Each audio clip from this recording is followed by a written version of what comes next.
तो स्वागत है आप सबों का हमारे एजुकेशन की स्नेह दुनिया राजन अ बिलीफ में। जैसा कि आप लोग जानते हैं कि मैंने अपने इस YouTube के चैनल पे MTS के प्रीवियस ईयर क्वेश्चंस को डिस्कस करना शुरू किया है, खासकर GS के। मैंने इससे संबंधित एक वीडियो बना दिया है जिसमें मैंने MTS के 2019 में हुए शिफ्ट 1 के 8 प्रश्नों को डिस्कस किया था, और बाकी के जो उस शिफ्ट के बचे हुए प्रश्न हैं उसे मैं इस वीडियो में डिस्कस करूंगा। तो चलिए इस वीडियो को शुरू करते हैं। देखिए, ये सारे प्रश्न हैं जिसे मैंने डिस्कस किया था पिछले वीडियो में, और आज का ये जो वीडियो होगा वो क्वेश्चन नंबर 9 से डिस्कशन शुरू करते हैं, ठीक है। और आज मैं इसे पूरा कर ही दूंगा, ठीक है। चलिए, श्वसन पथ के ऊपरी भाग को छोटे बालों जैसी संरचनाओं के साथ प्रदान किया जाता है, उसे क्या कहते हैं? तो श्वसन पथ के ऊपरी भाग को छोटे बालों जैसी संरचनाओं के साथ जो प्रदान किया जाता है उसे सीलिया कहते हैं। ये जो प्रश्न है उसे आए दिन हर एक प्रकार के एग्जाम्स में पूछे जाते हैं, चाहे वो MTS हो, CGL हो, CHSL हो, ग्रुप डी हो, और NTPC का तो एग्जाम चल ही रहा है। तो हर एक तरह के एग्जाम्स में इसे पूछा जाता है। तो क्वेश्चन नंबर 9 का ऑप्शन बी सही है। नेक्स्ट क्वेश्चन नंबर 10, 2018 में यूनेस्को द्वारा निम्नलिखित में से किसे विश्व धरोहर स्थल घोषित किया गया था? तो 2018 में जो है वो मुंबई की विक्टोरियन गॉथिक और आर्ट डेको असेंबल्स को यूनेस्को के द्वारा विश्व धरोहर स्थल में घोषित किया गया था। अच्छा, ऑप्शंस में जो है वो चारों के चारों को यूनेस्को के द्वारा विश्व धरोहर स्थल घोषित किया जा चुका है, लेकिन इतना अंतर है, केवल वर्ष में अंतर है। तो अगर रानी की वाव की बात करें तो इसे वर्ष 2014 में यूनेस्को के द्वारा विश्व धरोहर स्थल घोषित किया गया था। अगर इलाहाबाद का ऐतिहासिक शहर की बात करें तो इसे जो है वो 2017 में यूनेस्को के द्वारा विश्व धरोहर स्थल घोषित किया गया था। और ऑप्शन नंबर डी की बात करें तो ले कार्बूसियर की वास्तुकला कृतियों को वर्ष 2016 में विश्व धरोहर स्थल घोषित किया गया था। तो देखिए, एक प्रश्न से हमें 4 तरह के उत्तर मिलते हैं और 4 तरह का क्वेश्चन इसे बन सकता है। तो क्वेश्चन नंबर 10 का ऑप्शन बी सही है। अच्छा, अब बात यहाँ विश्व धरोहर स्थल की है। तो अभी वर्तमान समय में हमारे देश भारत में कुल 38 वर्ल्ड हेरिटेज साइट है, यानी कि विश्व धरोहर स्थल है। और अगर यूनेस्को की बात करें तो यूनेस्को का फुल फॉर्म कभी कभी एग्जाम्स में पूछा जाता है, तो मैं आपको उसे बता देता हूँ। यूनेस्को का जो फुल फॉर्म होता है वो United Nations educational, scientific and cultural organisation होता है। और कभी कभी तो इसका स्थापना भी पूछा जाता है, तो मैं उसे भी आपको बताता हूँ। इसका जो स्थापना है हुआ था 16 नवंबर को हुआ था, तो इसे आपको याद रखना है। इसका हेडक्वार्टर जो है वो यूनाइटेड नेशंस, यूनाइटेड किंगडम में है, ठीक है। तो ये सारी प्रश्न की जो जानकारी है इस प्रश्न से मिलती है। तो आपको पता चल रहा होगा कि मैं कितना मेहनत करता हूँ आप लोगों को इस प्रश्न को के डिस्कशन को लेकर। तो अगर अच्छा लगे तो आप चैनल को सब्सक्राइब करें, वीडियो को लाइक करें और इसे अपने दोस्तों के साथ शेयर भी करें, ताकि उन्हें भी आइडिया मिले कि कैसे एग्जाम्स में प्रश्न पूछे जाते हैं। नेक्स्ट क्वेश्चन, निम्नलिखित में से कौन सी गैस कोयला खदान में विस्फोट से बनती है?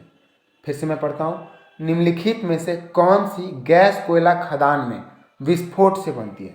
तो इसका जो उत्तर होगा वो ऑप्शन डी, यानी कि मीथेन जो है गैस कोयला खदान में विस्फोट से बनती है। तो इसे भी आपको याद रखना है, इंपॉर्टेंट क्वेश्चन है। तो इस प्रकार के प्रश्न आपको पूछे ही जाते हैं, चाहे वो कोई भी एग्जाम हो। तो क्वेश्चन नंबर 11 का ऑप्शन डी सही है। नेक्स्ट क्वेश्चन, 2017-18 में भारत के GDP में कृषि क्षेत्र का क्या योगदान है? देखिए, मैं आपको पहले बता देता हूँ इस प्रश्न के बारे में। मैंने आपको बताया कि ये जो प्रश्न है प्रीवियस ईयर का क्वेश्चन है, MTS का, और 2019 का है। और यहाँ जो है इस प्रश्न में भारत के GDP में कृषि क्षेत्र का कितना योगदान था 2017-18 में, यानी कि ये जो प्रश्न है वो करंट अफेयर से रिलेटेड है। उस समय के लिए, अभी के लिए ये तो पुराना हो गया है, लेकिन उस समय के लिए ये जो है करंट अफेयर्स का क्वेश्चन था। तो आपको इस तरह से अभी क्या पूछेगा कि वर्ष 2019-20 या 2020-21 में भारत के GDP में कृषि का क्या क्षेत्र या क्या योगदान रहा। तो इसे आपको ध्यान में रखना है, ठीक है। तो क्वेश्चन नंबर 12 का जो आंसर होगा वो ऑप्शन डी होगा, यानी कि 2017-18 में भारत के जीडीपी में कृषि क्षेत्र का 0.171 योगदान था। चलिए आगे बढ़ते हैं। क्वेश्चन नंबर 13, पीन घाटी राष्ट्रीय उद्यान किस राज्य में स्थित है? तो 4 ऑप्शंस हैं, तो इसका जो उत्तर होगा वो हिमाचल प्रदेश होगा। हिमाचल प्रदेश में पीन घाटी राष्ट्रीय उद्यान स्थित है। तो क्वेश्चन नंबर 13 का ऑप्शन सी सही है। देखिए ये जो प्रश्न है वो नेशनल पार्क से रिलेटेड है, तो आपको अभी हिमाचल प्रदेश का पूछा है, नेशनल पार्क पूछा है। अब अगले बार, इस बार हो सकता है 2021 में आपको आंध्र प्रदेश से पूछ दे, अरुणाचल प्रदेश से पूछ दे या मध्य प्रदेश से पूछ दे, तो मैं आपको इसके बारे में जहाँ जो भी इंपॉर्टेंट नेशनल पार्क है मैं उसे आपको बता देता हूँ। अगर बात आंध्र प्रदेश की करें तो आंध्र प्रदेश में जो है वो 2 इंपॉर्टेंट नेशनल पार्क है। एक पहला श्री वेंकटेश्वर नेशनल पार्क, और इस नाम से एक मंदिर भी है, तो उसे भी आपको याद रखना है। वो मंदिर भी कहाँ पर है? आंध्र प्रदेश में ही है।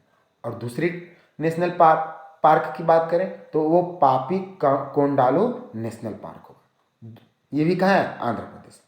अब बात अरुणाचल प्रदेश की है, तो अरुणाचल प्रदेश में भी 2 इंपॉर्टेंट नेशनल पार्क है। कौन कौन सा? एक नामदफा नेशनल पार्क और दूसरा मोलिंग नेशनल पार्क। तो दोनों का नाम याद रखना है। देखिए अगर आपको चीज़ें याद नहीं होती हैं तो आप उस चीज़ों को लिखें, लिखने से क्या होता है, चीज़ें याद होती हैं। और सबसे बड़ी बात कि चीज़ों को आसपास की चीज़ों से रिलेट करना सीखें, ताकि चीज़ें ज़्यादा दिन तक और हो सकता है याद ही रह जाए, क्योंकि चीज़ों को फैमिलियर करना सीखना चाहिए, ठीक है। अब बात मध्य प्रदेश की करें तो मध्य प्रदेश तो नेशनल पार्क के लिए बहुत ही ज़्यादा इंपॉर्टेंट है। यहाँ इस राज्य से नेशनल पार्क के प्रश्न पूछे ही जाते हैं लगभग एग्जाम्स में। चलिए तो यहाँ पर जो है वो 4 इंपॉर्टेंट नेशनल पार्क है। कौन कौन सा 4 इंपॉर्टेंट नेशनल पार्क है उसे देख लेते हैं। पहला बांधवगढ़ नेशनल पार्क, ठीक है। दूसरा पन्ना नेशनल पार्क, तीसरा पेंच नेशनल पार्क और चौथा सतपुड़ा नेशनल पार्क। अच्छा, ये जो क्वेश्चन था हिमाचल प्रदेश के नेशनल पार्क से संबंधित था। तो हिमाचल प्रदेश में पीन घाटी राष्ट्रीय उद्यान के अलावे भी 3 और इंपॉर्टेंट नेशनल पार्क है, तो उसे भी आपको मैं बता देता हूँ। पहला ग्रेट हिमालय नेशनल पार्क, दूसरा इंदरकिला नेशनल पार्क और तीसरा जो है वो खीर गंगा नेशनल पार्क। तो इसे आपको याद रखना है किसी भी हाल में, क्योंकि एग्जाम्स में क्या पूछेगा किसी को पता नहीं। नेक्स्ट क्वेश्चन, क्वेश्चन नंबर 14, भवाई किस राज्य का लोक नृत्य है? तो भवाई जो है वो पश्चिमी राजस्थान का एक लोक नृत्य है। देखिए हर प्रकार के क्वेश्चंस का एकदम सेक्शन जो है वो बदलता जाता है, कभी खेल से पूछता है, कभी इतिहास से पूछता है, कभी भूगोल से पूछता है। तो आपको हर एक सेक्शन को कवर करना है एक एज अ होल, ताकि कहीं से भी क्वेश्चन को पूछे तो आपका जो है वो प्रश्न का उत्तर दे सके एग्जाम्स में पूछे गए प्रश्न का, ठीक है। तो क्वेश्चन नंबर 14 का जो है वो ऑप्शन डी सही होगा। अच्छा, बात जब राजस्थान का किया है और उसके लोक नृत्य का बात किया है, तो राजस्थान में भवाई के अलावे भी कई ऐसे प्रसिद्ध लोक नृत्य हैं। तो कौन कौन से हैं ये पूछ सकता है। पहला झूमर हो गया, दूसरा चूम लोक नृत्य हो गया, और तीसरा जो कि सबसे ज़्यादा फेमस है और राजस्थान तो उसके लिए जाना भी जाता है, तीसरा जो है वो कठपुतली लोक नृत्य है। और चौथा जो कि मारवाड़ के मतलब कि राजस्थान के मारवाड़ों के बीच में फेमस है, जिसे घुंडला लोक नृत्य कहते हैं, ठीक है। अब ये तो राजस्थान का पूछा है, हो सकता है आपको आने वाले एग्जाम्स में हरियाणा के लोक नृत्य पूछ दे, महाराष्ट्र का पूछ दे या फिर गुजरात का पूछ दे। तो मैं आपको इन तीनों राज्य के बारे में भी बता देता हूँ, इन तीनों राज्य के लोक नृत्यों के बारे में भी बता देता हूँ। हरियाणा में झूमर नृत्य हो गया, उसके बाद हरियाणा में घूमर नृत्य हो गया, एक होता है झूमर एक होता है घूमर। तो इन दोनों नाम को लेकर आप कंफ्यूज नहीं होना है, ठीक है। अगर तीसरा बात करें तो खोरिया नृत्य हो गया, फिर चौथा बात करें तो फाग नृत्य हो गया और पांचवा सांग नृत्य हो गया, ठीक है। अब बात महाराष्ट्र की है, तो महाराष्ट्र में 3 प्रकार की प्रसिद्ध लोक नृत्य है। पहला जो कि बहुत ही ज़्यादा फेमस है कोली फोक डांस, और दूसरा लावनी, ये भी कुछ कम फेमस नहीं है, ठीक है, तो इसे भी आपको याद रखना है। और तीसरा जो है वो महाराष्ट्र के मराठियों के बीच में फेमस है पोवांडा लोक नृत्य, तो इसको भी आपको याद रखना है। अब बारी आ गई गुजरात की, तो मैं आपको गुजरात के लोक नृत्य के बारे में बताता हूँ। पहला गरबा, जो कि सबसे ज़्यादा फेमस है, और उसी के साथ साथ गुजरात में डांडिया लोक नृत्य भी फेमस है। और अगर अन्य लोक नृत्य की बात करें गुजरात में, तो तिप्पनी हो गया, पधर हो गया और हुंडो हो गया। तो ये सारी की सारी लोक नृत्य जो है वो आपको याद ही करना होगा, क्योंकि इसका कोई उपाय नहीं है। ठीक है, next question. Question number 15, Bharat में नील क्रांति के जनक के रूप में किसे जाना जाता है? तो 4 ऑप्शंस हैं, तो मैं आपको उत्तर ही बता देता हूँ। भारत में जो है वो नील क्रांति के जनक के रूप में किसे जाना जाता है? तो हीरालाल चौधरी को नील क्रांति के जनक के रूप में जाना जाता है। कहाँ पर? भारत में। तो ऑप्शंस में जो दिए गए हैं वो भी किसी ना किसी क्रांति के जनक के रूप में जाना जाता है। तो कौन किसके जनक के रूप में जाना जाता है वो मैं आपको बताता हूँ। अगर बात वर्गीस कुरियन की करें, तो वर्गीस कुरियन को श्वेत क्रांति के जनक के रूप में जाना जाता है। हीरालाल का तो पता हो गया, नील क्रांति। अब बात सेम पित्रोदा की करें, तो सेम पित्रोदा जो है वो सूचना क्रांति के रूप में जाना जाता है। कहाँ पर? भारत में। और चौथा जो MS स्वामीनाथन है, तो इनका नाम तो बहुत ही ज़्यादा फेमस है और हम लोग जानते हैं कि हमारे देश भारत में इन्हें हरित क्रांति के जनक के रूप में जाना जाता है। तो क्वेश्चन नंबर 15 का ऑप्शन जो है बी सही है। कुछ भी एग्जाम में पूछेगा, मैं बार बार बता रहा हूँ, कुछ भी पूछेगा आपको चीज़ों को याद और चीज़ों को रिलेट करना होगा ताकि चीज़ें लंबे समय तक याद रहे। ठीक है, चलिए आगे बढ़ते हैं। क्वेश्चन नंबर 16, दिव्येंदु बरुआ निम्नलिखित में से किस खेल से संबंधित है? तो यहाँ 4 ऑप्शंस हैं। क्या क्या है? शतरंज, हॉकी, स्नूकर और टेनिस। तो दिव्येंदु बरुआ जो है वो शतरंज खेल से संबंधित है। तो क्वेश्चन नंबर 16 का ऑप्शन ए सही है। नेक्स्ट क्वेश्चन, निम्नलिखित में से कौन सा एक परमाणु ऊर्जा केंद्र नहीं है? तो इसका जवाब आपको देना डिफिकल्ट होगा। अब इसका जो उत्तर है वो क्या होगा वो मैं अभी बताता हूँ। इसका जो उत्तर होगा वो रामागुंडम होगा। रामागुंडम एक स्थान का नाम है जो कि परमाणु ऊर्जा केंद्र से संबंधित नहीं है। यानी कि इसका अर्थ ये निकलता है कि बाकी के जो 3 बचे हुए स्थान हैं उसका रिलेशन कहीं ना कहीं परमाणु ऊर्जा केंद्र से है, चाहे वो रावत भाटा हो या नरोरा हो या कलपक्कम हो।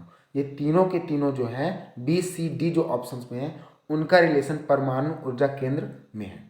तो आपको अगली बार एग्जाम्स में क्या करेगा, पूछेगा निम्नलिखित में से कौन सा एक परमाणु ऊर्जा केंद्र है। वहां पर क्या करेगा, केवल हो सकता है नरोरा का ऑप्शन दे दे, रावत भाटा का ऑप्शन दे दे और कलपक्कम एक ही का ऑप्शन देगा और अन्य 3 का स्थान देगा। यानी कि अन्य 3 जो है ऑप्शंस में और देगा जिसका रिलेशन परमाणु ऊर्जा केंद्र से नहीं होगा। तो आपको वहाँ जो उत्तर होगा वो इन तीनों में से जो भी ऑप्शंस में रहेगा तो आपको वहाँ पे उत्तर देना होगा। तो क्वेश्चन को चेंज भी कर सकता है। ठीक है, चलिए नेक्स्ट क्वेश्चन, भारत छोड़ो आंदोलन कब शुरू हुआ? तो ये तो इजी क्वेश्चन है यार। तो भारत छोड़ो आंदोलन जो है, अच्छा अगर आपको आता ना तो पहले आप कमेंट सेक्शन में लिख दीजिए, वीडियो को रोके और इसे कमेंट सेक्शन में लिखें। मैं तो बता ही दूंगा लेकिन पहले आप इसे कमेंट सेक्शन में लिखें। तो मैं आपको बता देता हूँ कि भारत छोड़ो आंदोलन जो है वो 1942 में शुरू किया गया था। ठीक है, तो क्वेश्चन नंबर 18 का ऑप्शन डी सही है। अच्छा, अब बात आंदोलन की है। तो भारत में स्वतंत्रता को प्राप्त करने के लिए गांधी जी के द्वारा या फिर अन्य जो स्वतंत्रता सेनानी थे उनके द्वारा अनेकों आंदोलन शुरू किए गए, लेकिन उनमें से कुछ प्रमुख आंदोलन हैं जिसमें से एक भारत छोड़ो आंदोलन भी है। तो अन्य कौन कौन सा ऐसा आंदोलन हो सकता है जिसे आने वाले एग्जाम्स में पूछा जा सकता है? तो मैं आपको उसका नाम भी आपको बता देता हूँ ताकि आप उससे फैमिलियर रहें और अगर एग्जाम्स में पूछा जाए तो आप उसका उत्तर आसानी से दे सकते हैं। तो पहला बात करें तो चंपारण आंदोलन, जिसे 1917 में शुरू किया गया था। दूसरा बात करें तो हो गया असहयोग आंदोलन, इसे 1920 में शुरू किया गया था और 1920 में ही असहयोग आंदोलन के साथ साथ एक खिलाफत आंदोलन को भी गांधी जी के द्वारा शुरू किया गया था। अब आगे बात करें तो एक हो गया दलित आंदोलन, इसे 1933 में शुरू किया गया था और एक अंतिम जो कि है नमक आंदोलन जिसका नाम सविनय अवज्ञा आंदोलन है। तो उसे जो है 1930 में गांधी जी के द्वारा ही शुरू किया गया था। तो ये ऐसे कुछ प्रमुख आंदोलन हैं जिसे भारत में शुरू किया गया था और चलाया गया था, जिसका नाम आपको याद रखना है। हो सकता है आने वाले एग्जाम्स में इन्हीं आंदोलन को देखने को मिले। ठीक है, चलिए नेक्स्ट क्वेश्चन। निम्नलिखित में से कौन सा मंदिर सहस्त्रकूट राजवंश द्वारा बनाया गया था? 4 ऑप्शंस हैं। तो निम्नलिखित में से कैलाश एक ऐसा मंदिर है जिसे सहस्त्रकूट राजवंश के द्वारा बनाया गया था। तो क्वेश्चन नंबर 19 का ऑप्शन ए सही है। देखिए, अब बात मंदिर की आ गई और उसके निर्माता की आ गई, और हो सकता है इसके स्थान से संबंधित भी प्रश्न पूछ सकता है। तो ये जो ऑप्शंस में है ना, मैं उसके बारे में बता देता हूँ। मंदिरें तो बहुत हैं, लेकिन अगर ऑप्शंस में दे ही दिया तो मैं आपको इसके बारे में बता देता हूँ।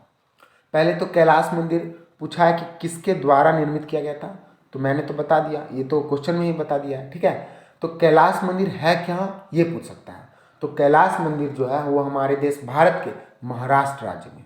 ठीक, अगर बात आदि कुंभेश्वर की करें तो इसका जो निर्माता है वो चोल वंश के द्वारा, चोल शासकों के द्वारा किया गया था, और ये तमिलनाडु राज्य में। बृहदेश्वर मंदिर की बात करें तो बृहदेश्वर मंदिर के निर्माता राजा राज चोल वन है। ठीक है, और ये मंदिर भी कहाँ पर है? तमिलनाडु में है। अब बात अंतिम ऑप्शंस की करें, यानी कि चित्रेकेश्वर मंदिर। तो चित्रेकेश्वर मंदिर का निर्माण जो है वो विष्णुवर्धन के द्वारा कराया गया था। किसके द्वारा कराया गया था? विष्णुवर्धन के द्वारा। और ये कहाँ पर कराया गया था? तो हमारे देश के कर्नाटक राज्य में इसका निर्माण कराया गया था। आप देख सकते हैं, अगर एक प्रश्न की बात करें तो कम से कम एक प्रश्न से हमें 5 से अधिक जानकारी मिलती है। तो ये वीडियो आप लोगों के लिए कितना इंपॉर्टेंट है। आप अगर यहाँ तक वीडियो को देखते देखते आए तो ज़रूर आपको लगा होगा कि हाँ, मैं आपके लिए मेहनत करता हूँ ताकि आपको आने वाले एग्जाम्स में आप सफल हो। तो आप ज़रूर, बस अगर मैं आपके लिए मेहनत करता हूँ तो आप कुछ समय अपना निकालें और इस वीडियो को शेयर करें, लाइक करें, सब्सक्राइब करें। ठीक है, चलिए next question. Question number 20, Saraswati सम्मान किस क्षेत्र में दिया जाता है? तो 4 ऑप्शंस हैं। तो सरस्वती सम्मान जो है, अच्छा, सरस्वती का नाम सुनकर आपको याद आता होगा। सरस्वती भगवान होती है हिंदू धर्म में। ये किस क्षेत्र से संबंध रखती है? संगीत से, साहित्य से, पत्रिका से या नृत्य से? रखती तो है लगभग सभी से, लेकिन ज़्यादातर जो है वो साहित्य से होती है। ठीक है, क्योंकि माँ सरस्वती को विद्या की माता माना जाता है। ठीक है, तो क्वेश्चन नंबर 20 का ऑप्शन बी सही है। तो चीज़ों को किसी भी तरह से रिलेट करके केवल आपको याद करना है। ठीक है, अब बात साहित्य की करें, यानी कि साहित्य से रिलेटेड सम्मान यानी कि अवार्ड्स की करें, तो साहित्य में नोबेल पुरस्कार भी दिया जाता है। साहित्य में अगर बात करें तो पुलिट्जर प्राइज साहित्य के क्षेत्र में दिया जाने वाला विश्व के महान अवार्ड्स में से एक प्राइज है। ठीक है, अवार्ड है, तो उसका नाम भी आपको याद रखना है।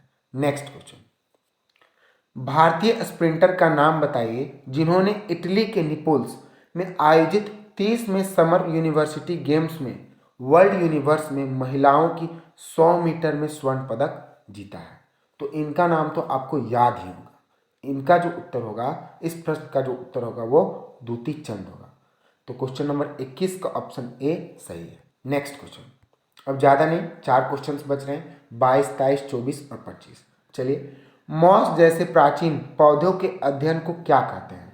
तो मॉस जैसे प्राचीन पौधों के अध्ययन को ब्रायोलॉजी कहते हैं। क्या कहते हैं? ब्रायोलॉजी कहते हैं। तो क्वेश्चन नंबर 22 का ऑप्शन बी सही है। नेक्स्ट क्वेश्चन, क्वेश्चन नंबर 23, निम्नलिखित में से किस में मौलिक कर्तव्यों को शामिल करने की सिफारिश की गई है? तो निम्नलिखित में से स्वर्ण सिंह समिति में मौलिक कर्तव्यों को सिफारिश करने की सिफारिश की गई है, मौलिक कर्तव्यों को शामिल करने की सिफारिश की गई है। तो क्वेश्चन नंबर 23 का ऑप्शन डी सही है। Next question, question number 24, Alivardi Khan के बाद बंगाल का जो नवाब था वो कौन था? तो अलवर्दी खान के बाद नवाब जो था वो सिराजुद्दौला था। ये तो जनरल क्वेश्चन है, ऐसे भी प्रश्न, इस प्रश्न को तो बहुत सारे एग्जाम्स में पूछे गए, तो इसका उत्तर आप लोगों को पहले ही पता रहना चाहिए। ठीक है, तो अलवर्दी खान के बाद बंगाल का जो नवाब था वो कौन था? सिराजुद्दौला था। तो क्वेश्चन नंबर 24 का ऑप्शन सी सही है। अंतिम क्वेश्चन जो है वो है, निम्नलिखित में से किसे भारत के तोते के रूप में जाना जाता है? तो निम्नलिखित में से अमीर खुसरो को भारत के तोते के रूप में जाना जाता है? तो ये क्वेश्चन नंबर 25 का ऑप्शन सी सही है। तो यहीं पे हमारे 2019 के शिफ्ट 1 में पूछे गए सारे जीएस के प्रश्न जो है उसे मैंने डिस्कस कर दिया है। अब शिफ्ट 2, 3 आने वाले जो मतलब कि और भी जो शिफ्ट हुए थे उसमें जो प्रश्न पूछा गया था मैं उसे डिस्कस करूंगा, ठीक है। अगर आप इस वीडियो के मतलब डिस्कस किए हुए क्वेश्चंस को चाहते हैं और डिस्क्राइब किए हुए मेथड को चाहते हैं तो इस वीडियो के पीडीएफ को भी मैं आपको इस वीडियो के डिस्क्रिप्शन में दे दूंगा। आप वहाँ से पीडीएफ को डाउनलोड कर सकते हैं और देख सकते हैं कभी भी जब आपका मन चाहे, ठीक है। अब ये जो है वो तो मैंने एमटीएस के प्रीवियस ईयर क्वेश्चन को डिस्कस किया।